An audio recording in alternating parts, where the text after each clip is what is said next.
बताया कि आपकी वाइफ ने भी आपको बोला, तो आपको बहुत आपके फ्रेंड ने भी बोला होगा। उस फेलियर से कैसे फाइट किया और आपने और आज सक्सेसफुल टीम भी है, तो वो कैसे अचीव किया सर आपने? मेरे जैसे जो लोग जो पढ़े लिखे हैं, जिनको जिंदगी में कुछ अचीव करना, they believe one thing very clear, every success has a beginning which starts with humiliation. मजाक बन के होता है, but you have to keep doing. एक बहुत बड़ा फंडा रहता है, कीप डूइंग इट।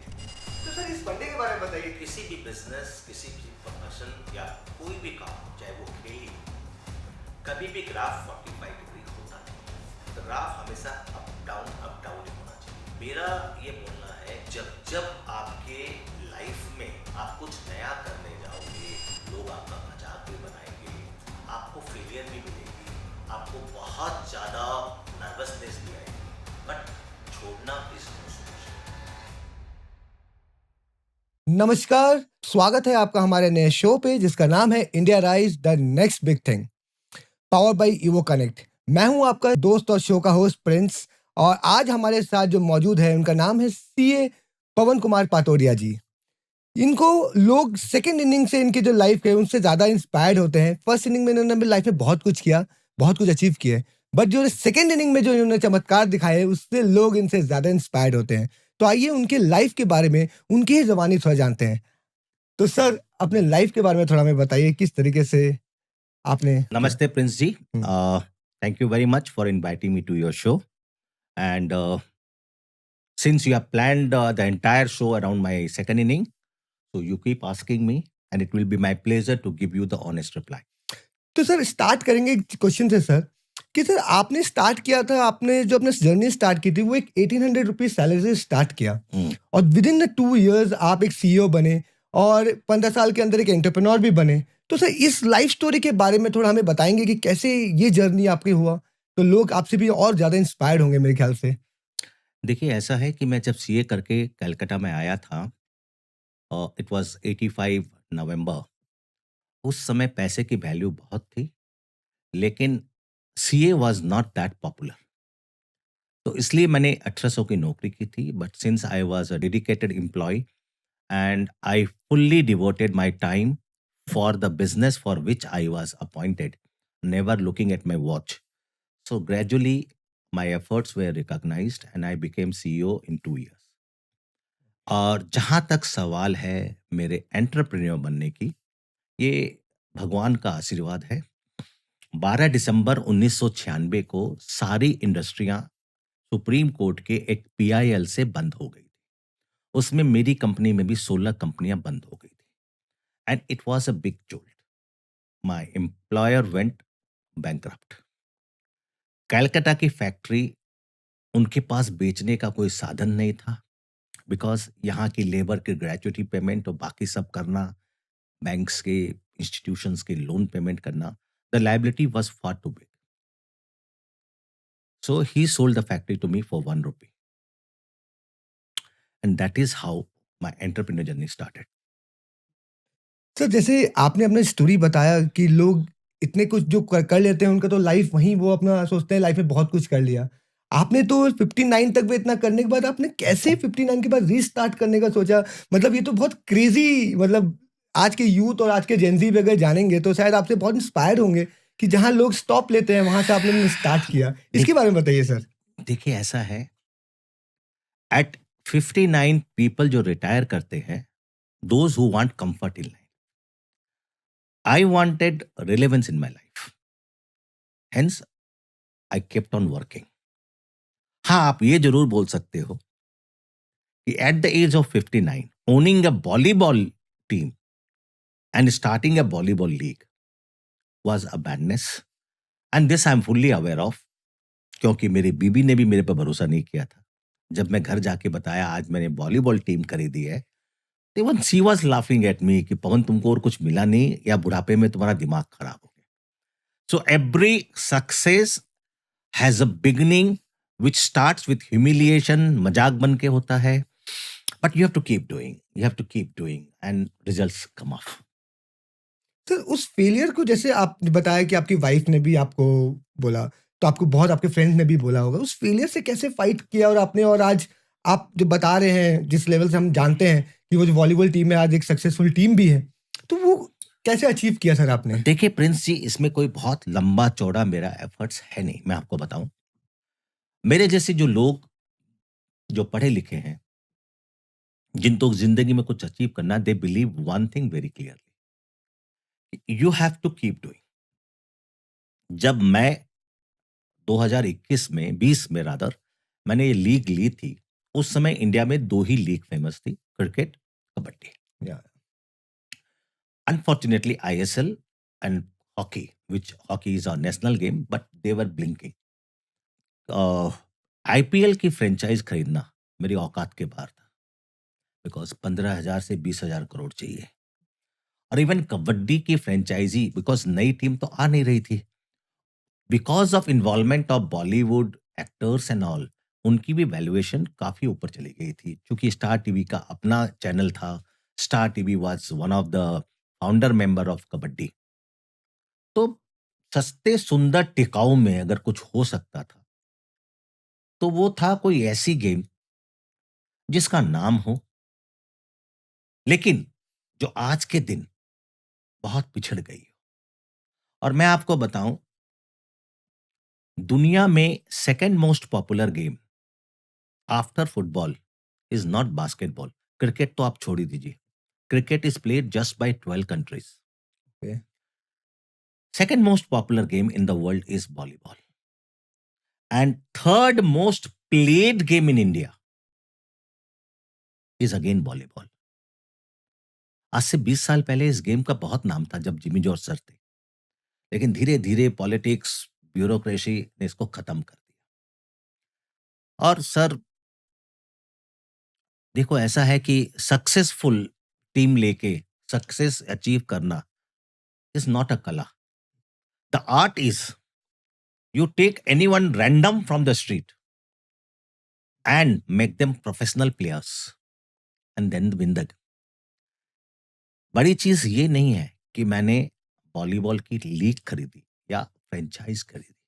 बड़ी चीज ये है, मैं सीजन 1 का चैंपियन बना, जबकि बाकी 6 टीम्स जो थे वो सब इस लाइन में पिछले 20 साल से हैं। उनका experience in volleyball is very very high, and they virtually command the players pull and everything. तो तकदीर ने साथ दिया, पहले सीजन जीत गए, तो थोड़ी सी इज्जत बन गई। सर हमने पहले भी आपके वीडियोस में देखा है, आपका एक बहुत बड़ा फंडा रहता है, कीप डूइंग इट। तो सर इस फंडे के बारे में बताइए कि इसका क्या मतलब है, इसे किस तरीके से हमें लाइफ में देखना चाहिए? देखिए, किसी भी बिजनेस, किसी भी प्रोफेशन या कोई भी काम, चाहे वो खेल ही हो, कभी भी ग्राफ 45 डिग्री होता नहीं। तो ग्राफ हमेशा अप डाउन ही होना चाहिए, क्योंकि सीधी रेखा तो हार्ट अटैक की निशानी है कि the man is dead. Right. तो मेरा ये बोलना है कि जिंदगी में जब जब आपके लाइफ में आप कुछ नया करने जाओगे, लोग आपका मजाक भी बनाएंगे, आपको फेलियर भी मिलेगी, आपको बहुत ज्यादा नर्वसनेस भी आएगी, बट छोड़ना is no solution. Keep doing it. जैसे मैं अपना एग्जांपल लूं, जब मैंने वॉलीबॉल की टीम ली, मेरे बच्चे जो एमबीए किए हुए हैं, उन्होंने मुझसे पहला क्वेश्चन पूछा कि पापा आपने हमसे डिस्कस भी नहीं किया, we are so qualified. I replied one thing, मेरे को पैसा इनहेरिटेंस में नहीं मिला था, it was my own earning. और इसके साथ मैं क्या करूं, I think that decision lies with me, and I see a future of this, because 2019 के बजट में निर्मला जी ने कहा था कि we allot 908 crore rupees for Khelo India. अब ये बजट स्पीच में बोलना, न तो 908 करोड़ इतना बड़ा अमाउंट था, और न खेलो इंडिया इतना बड़ा तोप था, ये तो न्यूज कहीं भी अंदर आ सकती थी, लेकिन बजट स्पीच में क्यों बोला? इसका मतलब India is changing, this is a indication कि हम बड़ी बड़ी चीजें करने वाले हैं। 2020 में गेम आई, मेरा सीए का दिमाग बोला कि भाई इंडिया कॉमनवेल्थ भी करेगी और अपन ओलंपिक भी करेंगे। तो आज जब हम इस गेम में घुस जाएंगे, आज तो अवेलेबिलिटी है, क्योंकि एक लीग में मैक्सिमम 12 टीम हो सकती है, मिनिमम 6 से लेकर 10 तक, बिकॉज फिर नंबर ऑफ मैचेस इतने हो जाते हैं, कंट्रोल करना मुश्किल हो जाता है। And today you see this year the prime minister has given 5,000 crores. Now he says that CSR जो है 2% है, उसमें स्पोर्ट्स भी प्रायोरिटाइज किया जाएगा। तो अभी तक प्राइम मिनिस्टर ने कहा नहीं है कि कितना कंपलसरी देना होगा, लेकिन जिस दिन उन्होंने मन की बात में बोल दिया, तो अंडमान अगर इतना बड़ा टूरिस्ट स्पॉट बन सकता है, तो वॉलीबॉल गेम नहीं बन सकेगी। तो ये तो देखिए, ऐसा आर्किमिडीज ने भी जब रिसर्च किया था ग्रेविटी के ऊपर, तो लोगों ने उसको पागल ही कहा था। तो the world is not made by intelligent people, all the innovations are made by the people who are called crazy by the world. Correct, correct. Sir, और जैसे आपने अभी अपना स्टोरी बताया, तो उसके बीच में आपने बताया कि आपकी 1800 रुपए की सैलरी थी और उसके बीच में आपने इतने संघर्ष किए। तो उस फ़ेज़ के बारे में बताइए, क्योंकि सर वो फ़ेज़ जो होता है, वहाँ से लोग को निकलना और उस फ़ेज़ को हैंडल करना बहुत डिफ़िकल्ट फ़ेज़ होता है बेसिकली, क्योंकि आज आपके पास पैसा हो गया है, तो उसके बाद क्या है, लाइफ़ थोड़ा इलैबोरेट एंड ईज़ी हो जाता है। लेकिन उस समय तो डिफ़िकल्ट ज़रूर आपके लिए भी रहा होगा। उसके बारे में बताइए, आपने वहाँ कैसे देखिए, ऐसा है कि जितना छोटा आप 1800 को बता रहे हो, उतना छोटा 86 में था नहीं। लोगों की सैलरी उस समय 300-400 भी हुआ करती थी। ड्राइवर्स 450 रुपए सैलरी होती थी, तो ऐसा नहीं है कि बहुत कम सैलरी थी। लेकिन जिस इंडस्ट्री में मैं था, प्लाईवुड, उस इंडस्ट्री में बहुत कम थी, because that was highest paying industry. हाँ, मुझे तकलीफ होती थी जब मेरी सैलरी से 20 गुना ऊँची सैलरी वाला मुझे आके सर बोलता था। तो मुझे लगता था कि यार, मोर नाचे ही नाचे, अपने पैर जब देखता है तो उसको अपनी औकात पता चलता है कि मैं सुंदर नहीं हूँ। तो मुझे यही चीज़ काटती थी अंदर कि यार, but I believed in one thing and that is why I joined a mediocre company, because if you join a big company, आपके लेफ्ट, राइट, ऊपर, नीचे सब पढ़े-लिखे लोग होंगे। तो the chances of growth are pre decided कि आप यहाँ से यहाँ जाओगे, यहाँ से यहाँ जाओगे, यहाँ से यहाँ जाओगे, लाइक अ गवर्नमेंट जॉब। लेकिन जब आप मीडियोकर कंपनी जॉइन करते हो, सडनली वैक्यूम क्रिएट होता है, और अगर आप वैक्यूम से ऊपर पुश हो गए ज्वालामुखी के जैसे, तो टिल्ट, जो इनका जो पिरामिड होता है, वो उल्टा हो जाता है। और ऐसा ही कुछ मेरे साथ हुआ। और the owners were very good people, they had trust in me, और उन्होंने देखा कि इस पावर को देने के बाद इस आदमी का दिमाग तो खराब नहीं होता है, हवा में उड़ने तो नहीं लगता है, whether he will be a loyal to the company और नॉट। जब उन्होंने 2 साल 3 साल मुझे टेस्ट कर लिया, तो आपने एक कहानी का पार्ट सुना है, लेकिन दूसरा पार्ट ये है, उन्होंने डे 1 से मेरी सैलरी रिवाइज़ की और करोड़ों रुपए का मुझे कंपनसेशन दिया। सो मैं आज की जनरेशन को आपके माध्यम से ये बताना चाहता हूँ, जेन ज़ी को, they believe in switching over their job very fast. हुँ। उनको लगता है कि 3 स्विच ओवर, 4 स्विच ओवर करेंगे, तो ज़िंदगी में अच्छी पोज़ीशन पहुँच जाएँगे, और पहुँचते भी हैं। बट ऑफ लेट, अगर मैं आज एक एचआर मैनेजर हूँ, तो मैं ये सोचूँगा कि जो आदमी 2 साल में 3 नौकरी बदली कर लिया, वो मेरे यहाँ भी टिकने वाला नहीं है। लेकिन जब आप एक कंपनी में कंसिस्टेंटली काम करते हो, तो उसका एडवांटेज ये होता है कि you have a team. The company becomes gradually dependent upon you. More powers are given you and you have to make your team. So the chances of growth are much higher in a mediocre company. And 2 minute में सिर्फ noodles बनती है भाई, career नहीं बनते। Right. ये बात तो सर आपने एकदम करेक्ट कहा।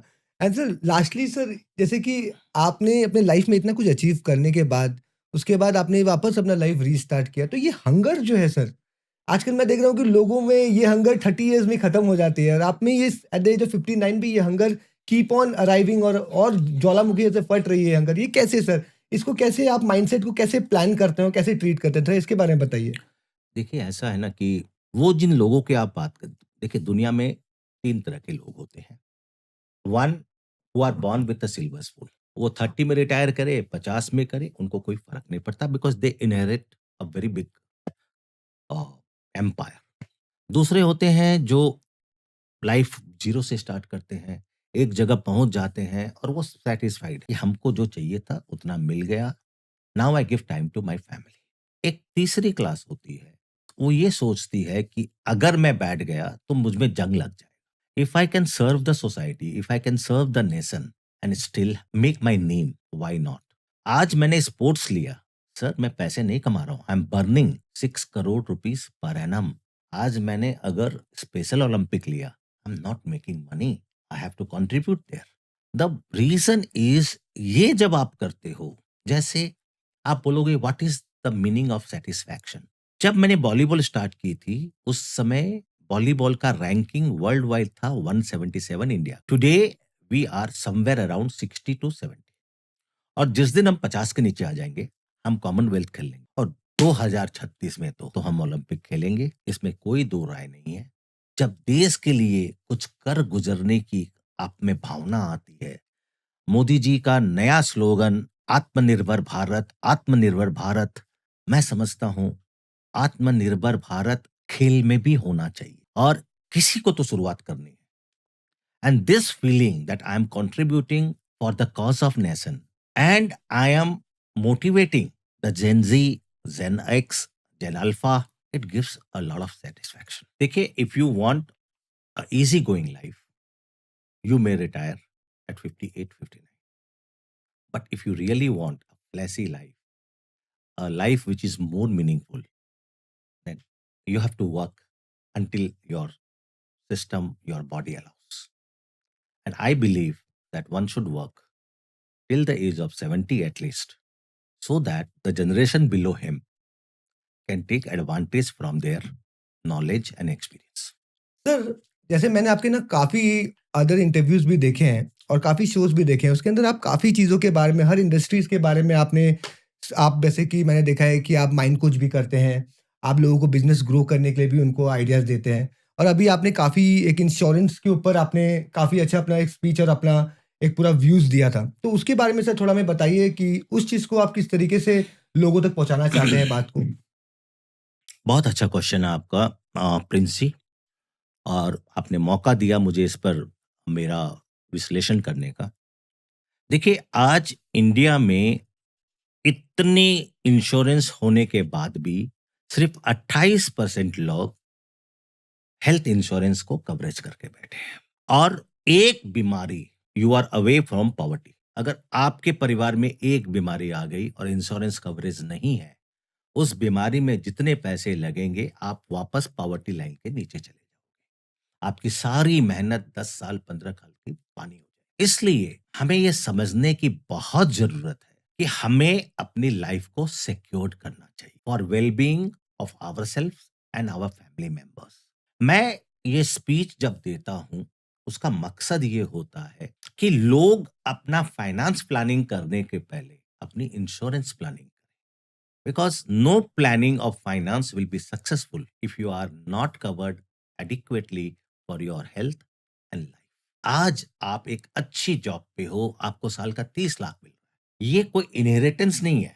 आप खत्म, जॉब खत्म, इनकम खत्म। लेकिन अगर आपने अपनी जॉब का 20 गुने का टर्म इंश्योरेंस कर लिया, which will cost you not more than 35,000 at your age per annum, 3,000 रुपया महीना, तो आपकी फैमिली को आप ये मान के चलिए 6 करोड़ रुपए मिल, जिसमें आपके बच्चों की एजुकेशन, उनकी शादी अच्छे से हो जाएगी। वरना उनकी लाइफ कैसी सेटल्ड होगी, यू कैन नॉट इवन। और सबसे बड़ी चीज क्या है ना, कि मैं इसलिए बोलता हूं लोगों को इंश्योरेंस के बारे में। पहले तो क्या था कि इनकम टैक्स में एटीसी क्लॉज था, तो लोग ईयर एंड में जबरदस्ती इंश्योरेंस, पीएफ वगैरह ले लेते थे। लेकिन जैसे जैसे गवर्नमेंट ने न्यू सिस्टम पर लोगों को ट्रांसफर करना शुरू किया, ऑप्शन दिया, मैं देख रहा हूं लोग सेविंग ही नहीं कर रहे।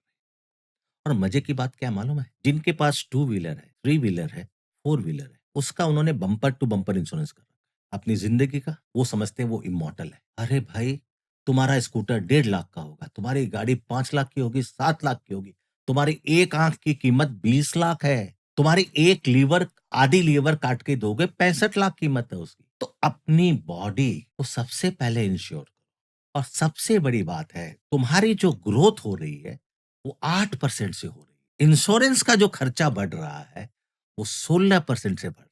यानी कि आज जो बाईपास 4.5 लाख में हो रहा है, 5 साल बाद, 4.5 साल बाद exactly will cost you 9 lakhs। और आपकी इनकम अगर आज 25,000 है, तो जितना इन्फ्लेशन है उतनी इनकम बढ़ रही है, तो आपके पास कुछ बच नहीं रहा है। इनफैक्ट आपकी लाइफस्टाइल डाउन होती जा रही है। तो अगर आप अपनी प्रायोरिटी में अपनी इंश्योरेंस को नहीं रखो, अपनी, अपने बच्चों, अपनी फैमिली की हेल्थ इंश्योरेंस, तो you are taking too big risk. और इसको ओवर कॉन्फिडेंस नहीं बोलते, इसको बोलते हैं fatal mistakes in life which are unrecoverable. आज अगर आपने 30 साल की उम्र में इंश्योरेंस लिया, आपका प्रीमियम अलग होता है। आप 60 साल की उम्र में प्रीमियम लोगे। अब तो गवर्नमेंट ने बोल दिया कि किसी भी उम्र में लेना पड़ेगा, नहीं तो पहले तो इंश्योरेंस कंपनी देती ही नहीं थी। और प्रीमियम इतना होता था कि आदमी सोचता था इससे सस्ता तो मेरे को इलाज हो जाएगा, बट फैक्ट वो नहीं है। आज हॉस्पिटल एक्सपेंसेस क्योंकि इंडिया में इतने सस्ते हैं कि पूरी दुनिया से स्पोर्ट्स हेल्थ टूरिज्म के लिए लोग आने लग गए। आज 38% टूरिज्म जो इंडिया को हो रहा है, it is because of health industry. तो मैं ये समझता हूँ कि मुझे लोगों को लाइफ कोचिंग देना या उनको मोटिवेट करने से ज्यादा जरूरी है उन्हें इस बात का एहसास कराना कि तुम्हारी जिंदगी में तुम्हारी हेल्थ इंश्योरेंस कितनी इंपॉर्टेंट। और इसका मैं आपको लाइफ एग्जांपल देता हूँ। 5 साल पहले मुझे अचानक पता चला कि मेरे गले में गॉइटर हो गया और अधिकतर डॉक्टर ने बोला ये कैंसर है। रिपोर्ट्स 50% बोल रही थी कैंसर है, 50% बोल रही थी नहीं। मैंने रिस्क नहीं लिया, मैंने 7वें दिन ही सुल्तान प्रधान से अपना ऑपरेशन करवाया। तकदीर मेरे साथ थी, मेरे को कैंसर नहीं था। लेकिन जब मैं इलाज के लिए जा रहा था, तब मेरे पास हेल्थ इंश्योरेंस जो ली हुई थी सिर्फ 4 महीना पुरानी थी और मेरी लाइफ सिर्फ 5 लाख कवर। उस एक इंसिडेंस ने मुझे इतना अच्छा सिखाया। आज मेरी फैमिली का हर मेंबर 6 करोड़ रुपए कवर है हेल्थ, और हमारी family as a whole 135 crore रुपया कवर कर रखा ना हमने अपनी लाइफ। तो भाई जिंदगी के महत्व को समझो। अपनी जिंदगी अपने लिए है ये तो मालूम है तुम्हें, लेकिन तुम्हारी जिंदगी तुमसे ज्यादा जरूरत है तुम्हारी फैमिली को। If you are only bread earner for the family, या आप बीवी बच्चा और वाइफ और आप मिलके स्पाउस और वाइफ मिलके अगर कर रहे हैं, तो वो जो गैप क्रिएट होगा एक आदमी के नहीं रहने से, एक अच्छा खासा परिवार बिखर जाए। तो मैं सोचता हूं कि अगर मेरे स्पीच से उस महफिल में एक आदमी ने भी इंश्योरेंस ले लिया, तो कम से कम एक आदमी को तो मैंने वापस बीपीएल में जाने से बचा लिया। 100% सर। सर, आपकी ये जो इंश्योरेंस के बारे में आपने बताया और इतने अच्छे ढंग से जो समझाया with your life example, I believe ये वीडियो जो भी देख रहा होगा, वो अपने फैमिली के लिए, अपने बूढ़े माता-पिता के लिए और अपने खुद के लिए इंश्योरेंस ज़रूर करा के रखेगा, क्योंकि उसका इम्पोर्टेंस और उसका दोनों चीज़ आपने ज़रूर अभी इस पूरा वीडियो के अंदर में बताया। और सर, आपने आपका मैं जितने भी पुराने शोज़ देखा हूँ या आपके जितने भी मैंने इंटरव्यूज़ देखे हैं, उनमें आपका एक बहुत जो बोल सकते हैं कतिया कलाम वर्ड रहता है व्हिच इज़ बाउंस बैक। और आप रिजेक्शंस को लेके बहुत ज़्यादा कि उसको लेकर आप बहुत अच्छा एक्सप्लेनेशन भी देते हैं, उसको लेके बहुत ज़्यादा आप बातें भी करते हैं। तो उसको लेके थोड़ा एक्सप्लेन करिए सर, हमारे ऑडियंस को बताइए कि बाउंस बैक एंड रिजेक्शंस का क्या कनेक्शन है? लाइफ में कोई भी चीज इजीली नहीं आती। आप जो प्रोजेक्ट करते हो, अगर सब कुछ वैसे होने लग गया तो पूरी जिंदगी में सब आदमी पैसे वाले रहेंगे ना। See to start a entrepreneur journey और a journey as a serviceman, you project certain things for your life. But जरूरी नहीं है कि आपने जो सोचा लाइफ आपको प्लेट में वैसे ही मिलेगी। And there are anti forces working against you, and sometime government rules, government policies overnight can make your business scrap. जैसे कि मैं आपको एग्जांपल दूं, कोडाक फिल्म, एक जमाने में कोडाक पूरी वर्ल्ड को कंट्रोल करता था। उनको लोगों ने बहुत समझाया डिजिटल आ गया है, डिजिटल आ गया है, नहीं किए। जिस आदमी की मोनोपोली थी उस आदमी की कंपनी दो कौड़ी की हो। एक टाइम पे नोकिया 53% मार्केट शेयर ओन करता था, जो कि आज तक एप्पल ने भी नहीं किया, सैमसंग ने भी नहीं किया।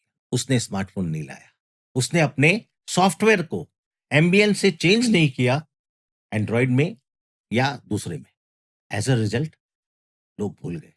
लेकिन जब उसको समझ में आया, Nokia bounced back. He came back with Nokia brand, with better phones at cheaper price. Today it's holding 10.2%. तो जिंदगी में आप गलती करोगे, ये आप मान के चलो, to err is human nature. But उस गलती को पकड़ के छाती पकड़ के बैठ जाना, ये बेवकूफी। जितनी जल्दी आप बाउंस बैक करोगे उतना ही जिंदगी अच्छी है। अगर आप एक रोलर कोस्टर पे अगर बॉल फेंकोगे और एक प्लेन सतह पे बॉल फेंकोगे और दोनों की लेंथ बराबर है और आप सोचोगे ये तो ऊपर नीचे हो रहा है, ये तो जाएगा ही नहीं। The moment it takes while dropping down helps it to incline further. Elevation. Elevation में हेल्प करता है। तो अगर आपने बाउंस बैक की, आप यहां तक गिरे तो आप यहां तक उठिए, यहां तक फिर गिरे, यहां तक उठिए। Keep doing, the message is keep doing. और आप अगर छोड़ के भाग गए, वो जो कहते हैं घबरा के हम मर जाएंगे, वो जो कहते हैं घबरा के हम मर जाएंगे, अगर मर के भी चैन नहीं आया तो कहां जाएंगे।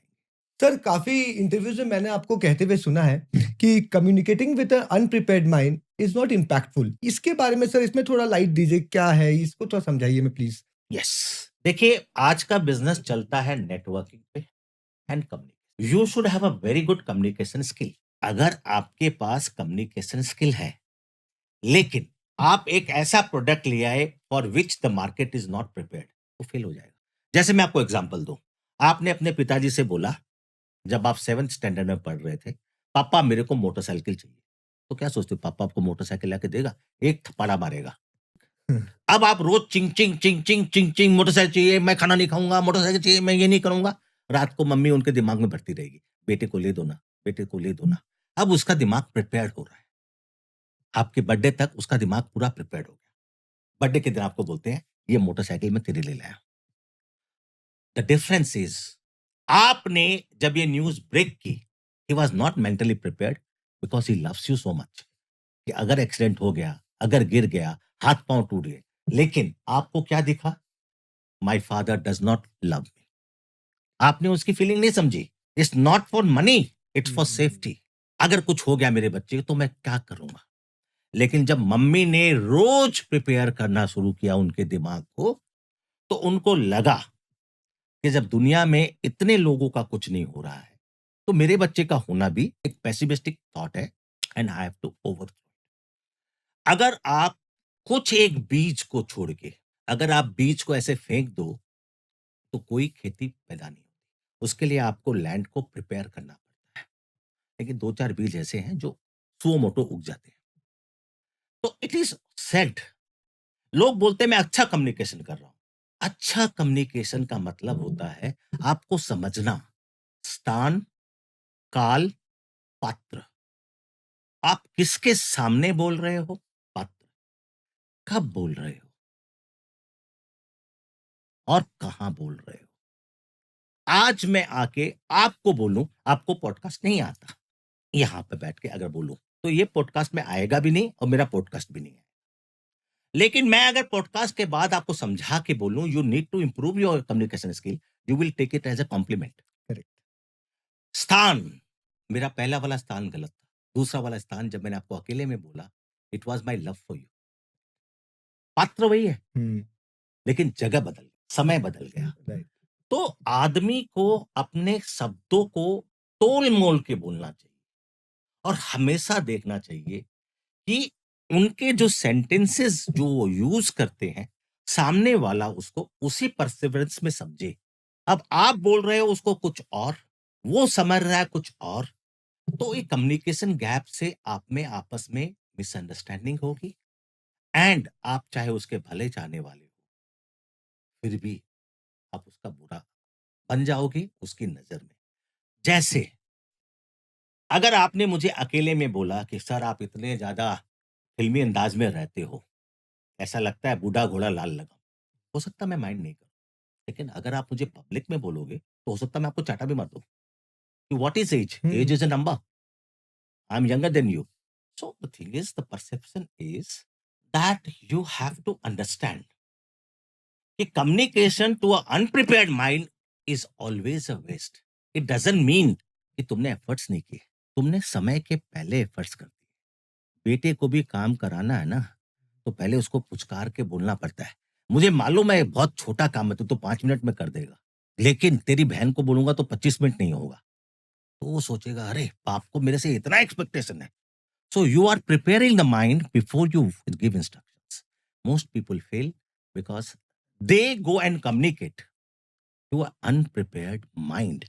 कल आप एक ऐसा प्रोडक्ट ले आओ कि आप हाथ से पूरी दुनिया में कम्युनिकेशन कर सको। अब आपने उसके बारे में सुना ही नहीं, आप बोले पागल हो गया ये, आप ऐसे ऐसे हवा में करोगे तो लोग बोलेंगे पागल है, इसका दिमाग का स्क्रू खराब हो गया। बट अगर उसी की एड आने लग गई, your motion gesture will run the things for you, तो जब भी आप ऐसे करोगे लोग नहीं समझेंगे जादू कर रहा है, पीपल विल नो। जैसे मैं आपको बताऊं, आज से 20-18 साल पहले आप मोबाइल में बात करते थे तो लोगों को लगता खाली शोबाजी कर रहा है, इतना महंगा कहाँ बात कर रहा हो। लेकिन उनको नहीं मालूम कि उनका वक्त उससे बहुत महंगा है। If mobile is costing 16 rupees 80 पैसा, perhaps their time was costing 50,000 rupees per hour, it makes 1,000 rupees per minute. तो स्थान काल पात्र आपको देखना पड़ेगा। अब आप देखो मैं आपको बताता हूं, another example I give you. 20 साल पहले जब हम राजस्थान जाते थे, अंग्रेज पे हंसते थे, साले कितने बुढ़े बके पानी को पीते हैं बोतल में लेके, हंसते थे कि नहीं हंसते थे। आज इस देश का गरीब आदमी भी पानी लेकिन हाइजीनिक पीना चाहता है, चाहे वो एक टाइम भूखा ही सो जाए। व्हाई? बिकॉज इन 20 इयर्स हमने लोगों का सोचने का तरीका बदल दिया और उसके बाद 2 रुपए का पाउच लाके दे दिया उनको कि भाई तुम 2 रुपए वाला पाउच पी लो, ये पी लेगा 15 रुपए वाली बोतल, और उसको ज्यादा बड़ा आदमी है वो पी लेगा 500 की। और टीवी में देखते हैं लोग 2 लाख रुपए का भी बोतल पीते नो हैं। एंड। सर, अभी आपने कम्युनिकेशन के बारे में हमें इतना अच्छे से सब कुछ सारी चीजें बताई with due examples. I believe अब मुझे भी पता चल गया है कि कम्युनिकेशन कहाँ और क्यों और किस तरीके से इम्पोर्टेंट है हमारे लाइफ में। अब सर उसके बाद मैं आपसे एक और चीज़, क्योंकि मैं आपको बहुत दिनों से फॉलो भी कर रहा हूँ, आपके हर एक इंटरव्यूज़ और हर एक जितने भी आप शोज़ करते हैं उसमें मैं आपको फॉलो करता हूँ। आप हर इंटरव्यू में अपने 2 ट्रीज़ के बारे में, आप अपनी स्टोरीज़ के पेरेंटिंग के बारे में। पेरेंटिंग के बारे में आप थोड़ा बताते हैं। तो सर उसको थोड़ा इलैबोरेट कर करिए, हमारी ऑडियंस को उसके बारे में थोड़ा और अच्छे से बताइए सर। देखिए, जैसे जैसे जनरेशन्स नई आती जाती है, they are becoming possessive for their child. ये ड्रामा शुरू हुआ था मिलेनियल से और जेनजी तक आते आते बहुत ज्यादा ही हो गया। आज जो पेरेंटिंग हो रही है ना, वो हेलीकॉप्टर पेरेंटिंग है। ये माँ बाप बच्चे के सर के ऊपर मंडराते रहते हैं, जो ही उनका बच्चा कोई प्रॉब्लम में आता है, लैंड करते हैं, उसकी प्रॉब्लम सॉल्व करते हैं, फिर वो हॉवरिंग करने लगते हैं, and we call them helicopter parenting.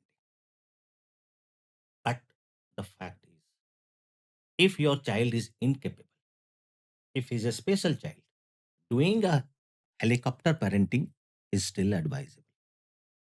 लेकिन अगर आपका बच्चा एक नॉर्मल बच्चा है, दूसरे बच्चे के जैसे बच्चा है, this habit of yours will kill him. I give you an example.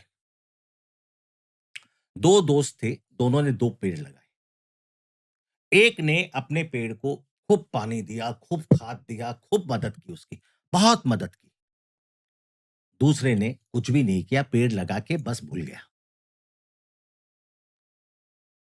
दोनों पेड़ बड़े हुए, जिसने खूब मेहनत की थी उसका पेड़ बहुत सुंदर हुआ, बहुत उसमें फल लगे, इसके में थोड़े कम फल लगे, फल इसमें भी लगे, और वो अपना सर ऊंचा करके चलता था, जैसे कि हेलीकॉप्टर पेरेंटिंग करते हैं। अब आया तूफान एक दिन, बहुत भयंकर तूफान। तो जिस आदमी ने खाद वगैरह दी थी, उसने सोचा मेरे पेड़ को तो कुछ होगा नहीं, और जिसने कुछ भी नहीं किया था वो बोला मेरा पेड़ तो गिर जाएगा। सुबह आके जब देखा गया, तो जिस आदमी ने खाद वगैरह सब दिया था उसका पेड़ नीचे पड़ा था, और जिसने कुछ नहीं किया था वो erect. Now what is the moral of the story? जब आपने अपने बच्चे को, अपने पेड़ को सब कुछ दे दिया, तो उसकी जड़ नीचे गई नहीं पानी लेने के लिए, उसकी पकड़ नहीं बनी। जब आपने अपने पेड़ को पानी खाद नहीं दिया, तो उसकी जड़ें नीचे जाती गई, उसकी पकड़ स्ट्रांग होती गई, और वो हर तूफान को कर सकता है। आप अपने बच्चे की मदद तब तक ही कर सकते हो जब तक वो आपसे लेना चाहे, लेकिन आपकी इस जद्दोजहद में आप उसको एक कैपेबल इंसान नहीं बनाओगे, एक डिपेंडेंट इंसान बना दोगे, जिसकी लाइफ की वैल्यूज विल बी स्कैटर्ड। तो सर बेसिकली इस जिस स्टोरी से मेरे पास क्वेश्चन आया आपका तो क्या प्रोटेक्शन देना, जैसे पेरेंट तो प्रोटेक्ट कर रहे हैं अपने चाइल्ड को, तो क्या? There is a difference between loving, protections and over protection. Okay, okay, okay. Love your child, there is no harm. आप अपने बच्चे को लव करिए, but the love should be a detached attachment. Got it. समझे मेरी बात? Hmm, hmm, hmm, now hmm. What is detach attachment? अगर आपका बच्चा हॉस्टल में पढ़ने चला गया और आप दिन भर आंसू बहा रहे हो और दिन भर उसको वीडियो कॉल कर रहे हो, लास्ट में एक दिन उकता के वो अपना फोन ही बंद कर देगा. This is not, this is crazy. आपको करना ये चाहिए, जब वो घर आए उसके मनपसंद का सब खाना बनाओ, उसके मनपसंद दोस्तों को बुलाओ. So do not bother him with your remembrance when he is away. Detach him, and when he comes back attach him. जब वो स्कूल चला गया भूल जाओ उसको, लेकिन स्कूल के आने के बाद उसने खाना खाया कि नहीं खाया, खेलने गया कि नहीं गया, because mental health today is equally important. तो मेंटल हेल्थ के बारे में भी आपने काफ़ी बातें की है, और मेंटल हेल्थ आज के यूथ में और आज के जनरेशन को आप देखोगे तो सबसे ज़्यादा जो नॉलेज या सबसे ज़्यादा जो एजुकेशन है वो रिक्वायर्ड है मेंटल हेल्थ के ऊपर ही, क्योंकि लोग अपना वर्क लाइफ और अपने फैमिली लाइफ को दोनों बैलेंस नहीं कर पा रहे हैं, उसकी वजह से उनका मेंटल हेल्थ बहुत ज़्यादा इफेक्ट होता है। तो इसके बारे में सर आप कुछ टिप्पणी देना चाहे या कुछ बताना चाहे जिससे कुछ लोग इम्प्रूव कर पाए अपना लाइफ? देखिए, इसका तो जवाब हमारे ऋषि मुनि हजारों साल पहले दे. धीरे धीरे मनरा, धीरे सब कुछ होए, ऋतु आए फल लगे. मानस क्या करे? मतलब जिंदगी में आप हर चीज को हड़बड़ा नहीं सकते. आज जब आप ओवर एक्साइटमेंट में होते हो, आपको रिजल्ट चाहिए. तो प्रॉब्लम क्या है, जब आपको रिजल्ट चाहिए और रिजल्ट नहीं होता है, आप हताश हो जाते हो. जब आप हताश होते हो तो आपका सेरोटोनिन लेवल जो ब्रेन में है ओवरफ्लो करने लगता है. आज आप देखिए, पहले इन्होंने लाई, सबसे पहले ओला उबर. ठीक है, कि भाई आप गाड़ी क्यों चला रहे हो, आप हमारे में चलो. फिर गरीब आदमी बोला हम कहाँ चढ़े, तो इन्होंने फटफटी भी ले आया, रैपिडो. रैपिडो। फिर ये बोले आप खाना खाने बाहर क्यों जा रहे हो रेस्टोरेंट में, हम खाना आपको घर पे देते हैं, सस्ता देते हैं. आपका वो मूवमेंट भी बंद कर दिया. फिर इनके दिमाग में आया कि ये तो खाना उना तो ठीक है, अमेज़न से सामान तो 2 दिन बाद आता है, हम 10 मिनट में सामान डिलीवरी करेंगे. ब्लिंकिट। ब्लिंकिट आ गया, ज़ेप्टो आ गया. अब आप समझिए, ये जो जनरेशन आज की है, जो हिलेगी-डुलेगी नहीं, क्या होगा? ओबेसिटी. अगर ओबेसिटी होगा, तो ओबेसिटी का फर्स्ट थिंग है आपके हार्मोन्स डिसबैलेंस. और जो ही आपके हार्मोन्स डिसबैलेंस हुए, आपका mental health affect. Today India has got, आज उसको जितना पाकिस्तान और चाइना से थ्रेट नहीं है, उससे ज्यादा थ्रेट है उसकी आज की जनरेशन की mental health. Because today 87% of the population is suffering from mental. और इसको सुधारने का बहुत सिंपल तरीका है. आपको जो गेम पसंद है वो खेलो, कम से कम दिन में 2 किलोमीटर वॉक करो, और सुबह जल्दी उठो. अगर नहीं उठ सकते तो रात को आप किसी भी काम, लोम विलोम करो, कुछ भी करो. आपको किताब पढ़ने अच्छा लगता है, आप किताब पढ़ो, लेकिन कुछ तो करो. ये क्या दिन भर scroll, that will not make your life, because most of the things what you see on the TV or on Instagram are wrong. जैसे मैं आपको एग्जांपल दूं, कल मैंने बहुत अच्छी रील देखी. एक सहेली दूसरी सहेली से पूछती है, कल रात तेरा कैसा गया संडे? बोला मेरा संडे तो बहुत मस्त था. मेरे हस्बैंड मुझे कैंडल लाइट डिनर कराए, फिर हमने वॉकिंग की, बाहर खाना खाए. मेरा पति ने तो कुछ भी नहीं किया, उसने अपने पति को बहुत डांट दिया.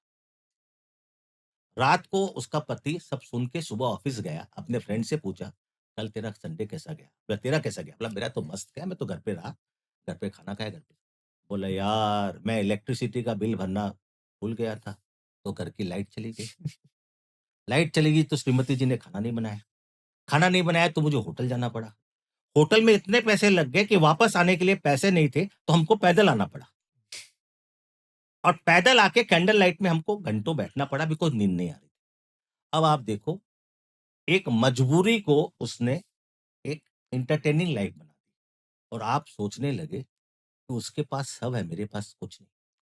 एक काफ़ी थिन लाइन है, रील एंड रियल लाइफ में। तो सर जैसे अपने ये कॉन्वर्सेशन कर रहे हैं, ये सारी चीज़ें जो बता रहे हैं, अगर यही सारी चीज़ें कोई 22 साल का एंटरप्रेन्योर हमारी वीडियो को अगर देख रहा हो, तो आप अपनी साइड से उसके लिए क्या एक होता है ना सर एक हुक अप मैसेज जो कि हाँ, जैसे आपका एक कहना है बाउंस बैक, आपका एक कहना है कि नेवर गिव अप, तो वैसे ही आप उस चीज़ को उसको क्या कहना चाहोगे कि उसको कैसे अपने लाइफ को आगे देखना चाहिए? बड़ा अच्छा क्वेश्चन है ये भी। देखिए, एक 22 साल का बच्चा जो होता है ना, it is a raw steel, it is taking shape. उस वक़्त उसको पता नहीं होता है कि rejections are part of life. Every argument is not meant for fighting. Resilience की इम्पोर्टेंस उसको पता नहीं होती है।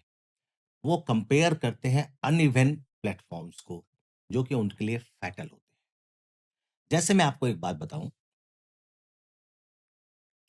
एक बार एक गधा देखा कि लोमड़ी घास खा रही है, तो उसने बोला तुम्हारी ज़िंदगी तो मस्त है, हरी-हरी घास खा रही हो।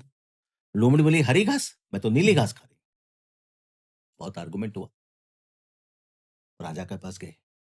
राजा के पास जाके गधे ने बोला कि कितना पागल है ये लोमड़ी, हरी घास खा रही है और बोल रही है नीली खा रही हूँ। तो आप बताइए महाराज घास कैसी? महाराज ने बोला घास तो नीली है। लोमड़ी हँसते-हँसते चली गई। महाराज ने बोला गधे को 50 चाबुक लगाओ।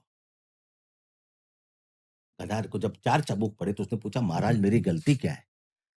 बोला जब तुमको मालूम था कि तुम गधे हो तो तुमको आर्गुमेंट करने की जरूरत क्या थी? Every fight is not meant for arguing. हर बात में हम ये तो नहीं उठा सकते ना। कई बातें सुन के नजरअंदाज भी करना होता है।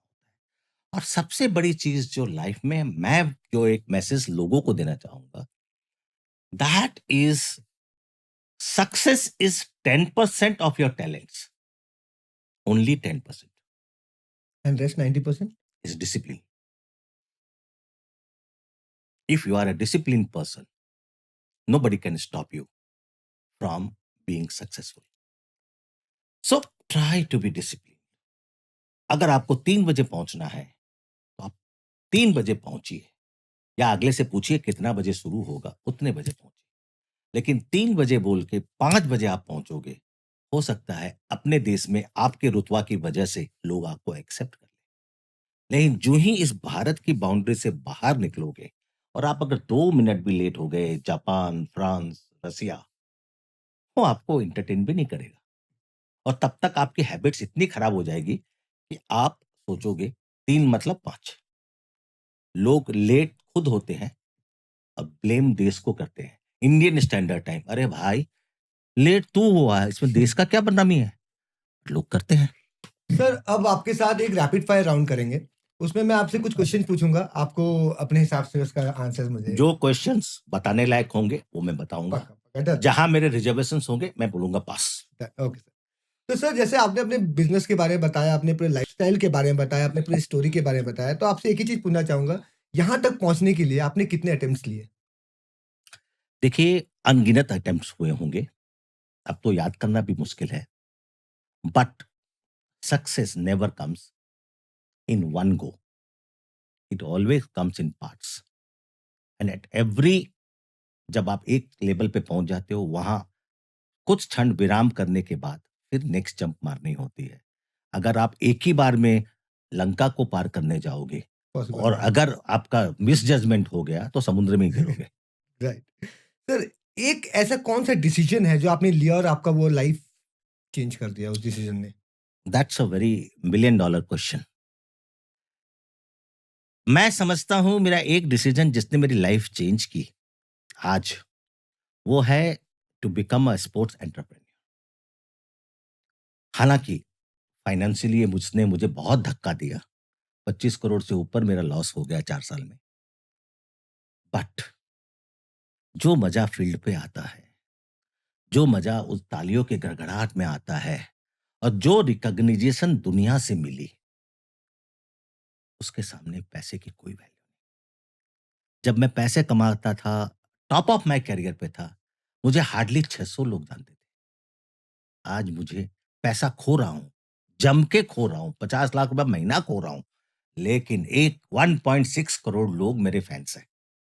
दैट्स तो नाइस। डाक धब्बे अच्छे होते हैं। सर, एक बहुत ही इंटरेस्टिंग सा क्वेश्चन है। अगर सर आपको एक दिन के लिए हमारे स्टेट का स्पोर्ट्स मिनिस्टर बना दे, आपके स्टेट का कि हाँ, वेस्ट नेशन बंगाल, का? नेशन का बना दे स्पोर्ट्स नहीं, मिनिस्टर। आपका स्टेट का बना के कोई फ़ायदा नहीं है। अच्छा, ठीक है, ठीक है। तो सर एक बहुत इंटरेस्टिंग क्वेश्चन है, अगर आपको इंडिया का एक दिन के लिए स्पोर्ट्स मिनिस्टर बना दे, तो आप ऐसा क्या चेंजेस लाओगे जो आपके हिसाब से बहुत मेजर चेंजेस होना चाहिए? It's another very good question I must say. देखिए, इंडिया की स्पोर्ट्स पॉलिसी 2001 में बनी थी। उसके बाद बनी 2025 में। 11 अगस्त को पार्लियामेंट में रखी गई थी। 12 अगस्त को दोनों हाउस ऑफ पार्लियामेंट ने पास किया। 19 अगस्त को राष्ट्रपति ने पास किया। लेकिन आज तक उसका पासिंग होके लॉ बन गया, लेकिन कुछ हुआ नहीं। उसमें बहुत सी शर्तें थी कि स्पोर्ट्स ऑर्गेनाइजेशन को ये चीज़ फॉलो करनी पड़ेगी। आज देखिए, हमारे देश की सबसे बड़ी प्रॉब्लम जो है, इंटरनेशनली जिसके लिए हम बदनाम हैं, it's not because we have lack of talents. हमारे ऊपर सबसे ज़्यादा इल्ज़ाम है डोपिंग के। हमारे ऊपर सबसे ज़्यादा इल्ज़ाम है मिस डिक्लेरेशन ऑफ ऐज। आप एक बात सोचिए, कल आपका एआई का ये हो रहा था। उन्होंने एक चाइनीज़ रोबोट को बता दिया हमने बनाया। क्या वो ज़रूरत थी यार? इतनी थू-थू हुई। आप अपनी ऐज को मिस डिक्लेयर करते हो। एक एक्स-रे आपकी बोन डेंसिटी देख के बता देगा आपकी रियल एक्चुअल एज क्या है? लाइफ क्या है। आप झूठ भी कैसा बोल रहे हो जो पकड़े जाएगा। और मैं समझता हूं, before we go for nurturing of talents, before we go for more leaks at state level, village level, and district level, there is more important. One message should be passed to everybody in the system and out of the system that doping is no more pardonable. Once you are caught taking drugs, ban कर all दो। your medals will be forfeited, taken back, and your career will be finished. That one message I will give to the nation first. Number two, I will make all the guidelines of the International Sports Federation adopted in India so that we can call more and more teams to our ecosystem. At present, India is only a superpower in cricket because, we react, we never act. अब इसका मतलब क्या हुआ? 1983 के पहले क्या cricket नहीं था? बहुत था। लेकिन हम 1983 में जीत गए, हमको उसी समय देशभक्ति आ गई और हमने किले फाड़ने शुरू कर दिए। लेकिन आपको क्या पता है, 1983 की वर्ल्ड कप टीम को देने के लिए बीसीसीआई के पास 0 पैसा था। उनका बैंक बैलेंस 80,000 रुपए था। लता मंगेशकर जी ने दिल्ली में शो किया। उस शो में 32 लाख रुपए उठे, तब हर प्लेयर को 2 लाख रुपया दिया गया। आज जो richest board of the world है, अगर हमने थोड़ी सी मेहनत बाकी स्पोर्ट्स में कर ली, मैं आपको सच बोलता हूं, इस देश में टैलेंट की कमी नहीं। इस देश में कमी है इंफ्रास्ट्रक्चर। इस देश में कमी है इन टैलेंट को सपोर्ट करने की। नहीं तो आप एक बात बताइए, पूरी दुनिया को, चाहे वो दिमाग का खेल हो या कुछ भी खेल हो, हम कंट्रोल करते हैं।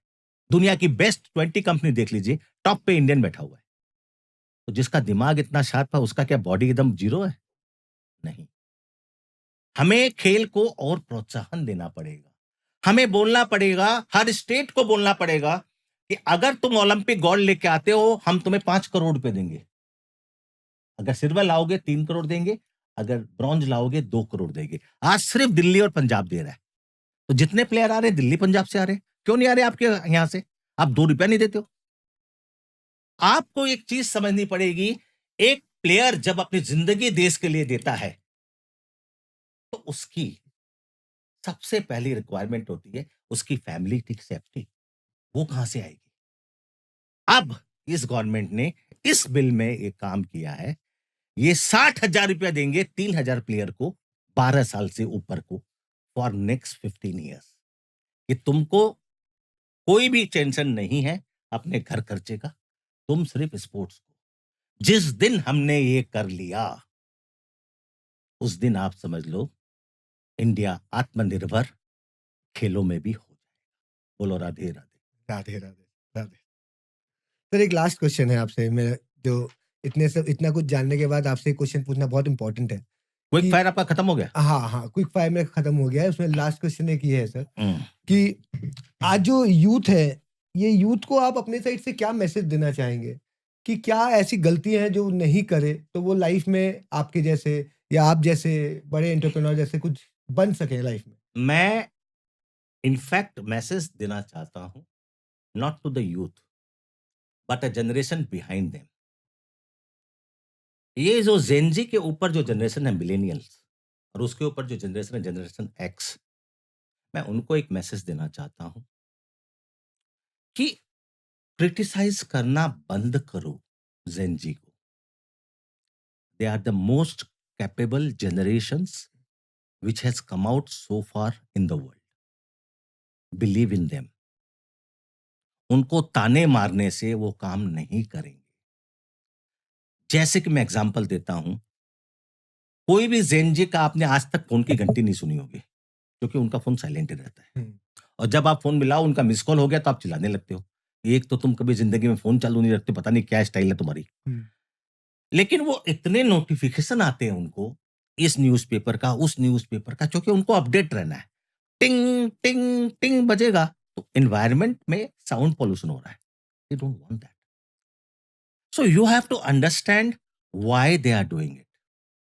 आप अक्सर सुनोगे मेरा बेटा तो आलसी है, मैं अपनी जिंदगी में ये किया था, मैं अपनी जिंदगी में वो किया था। मैं उनसे एक सवाल पूछता हूं। मेरे पास एक आदमी आया, बोला भाई साहब आप सिगरेट छोड़ दो। आप कितने सिगरेट पीते हो? मैं बोला 12 सिगरेट। बोला अगर आपने 25 साल नहीं पी होती तो आपके पास एक मर्सिडीज गाड़ी होती। मतलब आप सिगरेट पीते हो? बोला नहीं। आपकी मर्सिडीज कहाँ है? बोला नहीं। मैं मेरे पास 4 मर्सिडीज है। सवाल ये है कि ज्ञान मत दो यार। You have to understand that every generation which is coming is more intelligent than the previous generation. और इस जनरेशन के पास तो एआई का भी पावर है। इन्होंने कोविड भी देख लिया, इन्होंने कंप्यूटर एजेस भी देख लिए, इन्होंने डाउनफॉल देख लिया 2008 का। What is left? नथिंग। और 2008 का डाउनफॉल देखने से what is Gen Z? Born between 1997 to 2012। 2008 में इनकी उम्र क्या थी? 8 साल 9 साल। जब इन्होंने अपने माँ बाप को देखा बहुत प्रिकॉशियस होके चल रहे हैं, इनके दिमाग में छवि क्या बैठ गई लाइफ की? प्रिकॉशियस होके चलो, फटाक से डिसीजन मत लो। You have to understand them, you have to decode them. Unless you decode gen Z, you will not be able to. So मेरा नसीहत जेनजी से, अब आते हैं अपन जेनजी के ऊपर। मेरा उनसे एक ही नसीहत है, वो है कि हार के बाद आप हताश मत हो। Prepare yourself for a bounce back. जितनी जल्दी आप मेंटली प्रिपेयर्ड होगे, आप बाउंस बैक करोगे। लेकिन अगर आप अपने आप को सोशल मीडिया की वजह से दूसरे इंसान से कंपेयर करोगे, तो your attention is somewhere else. Comparison में चला तो इसको बोलते हैं LLTT, looking London talking Tokyo. ठीक है ना? तो वो अच्छा नहीं है। बाकी ऐसा है कि मेरा अपना ये मानना है, मैं तो बेबी बूमर्स हूँ, मेरे नीचे तो 4 जनरेशन चली गई है। मैं तो आज भी अपने आप को जनरेशन अल्फा मानता हूँ, जो कि 2012 के बाद आई है। तो आपको इनसे कम्युनिकेट करने के लिए ये आपके लेवल पे आए, ये मत सोचिए। आपको इनके लेवल पे जाना पड़ेगा। That's all. Very nice sir, बहुत अच्छा लगा सर आपसे बात करके। सर इतने इतने क्वेश्चन में एक और मेरा पर्सनल क्वेश्चन आ रहा है आपके लिए। जैसे सर हम सोचते हैं कि हमें लाइफ में आज मेरे से कोई पूछेगा आप क्या बनना चाहते हो, मैं बोलूँगा मैं सीए बन जाऊँ तो मैं बहुत सेटिस्फाइड हूँ। तो सर आप तो सीए हैं, आप एक स्पोर्ट्स एंटरप्रेन्योर हैं, आप एंजल इन्वेस्टर हैं। आपने लाइफ में आपने मोस्टली हर एक फील्ड में एक अच्छा चीज़ अटेंड कर लिया है। तो अब अपने लाइफ में आप क्या आपका नेक्स्ट गोल है? बिकॉज़ एक होता है ना इंसान का गोल होता है, तो अब आप लाइफ में क्या नेक्स्ट गोल दे रहे हैं? बिकॉज़ अकॉर्डिंग टू मी आपने तो सब कुछ अचीव कर लिया है, तो आपके लिए अब नेक्स्ट क्या है? ये बहुत मेरे अंदर एक जिज्ञासा जाग रही है जानने के लिए। ये क्वेश्चन मैंने आपसे एक्सपेक्ट नहीं किया था, लेकिन आपने बोला है, मैं इसका आपको जवाब जो दूँगा, आप उसको सुन के अवाक रह जाओगे। विराट कोहली ने पिछले मैच में सेंचुरी मार दी या उसने 50 सेंचुरी मार दी, इसका मतलब ये नहीं है कि अगले मैच में वो 101 से शुरू करेगा। उसको फिर 0 से शुरू करना है। तब जाके वो जब सेंचुरी या हाफ सेंचुरी मारेगा, पब्लिक ताली पीटेगी। You have to forget what you have achieved yesterday. वो कल की बात है। आपको रोज सुबह एक बात बोलनी है, the best is yet to come, the best is yet to come, the best the best is is yet yet to to come. Come. Wait, the best of today is yet to yet to come. Come. Very nice sir. क्या answer था sir, मज़ा आ गया।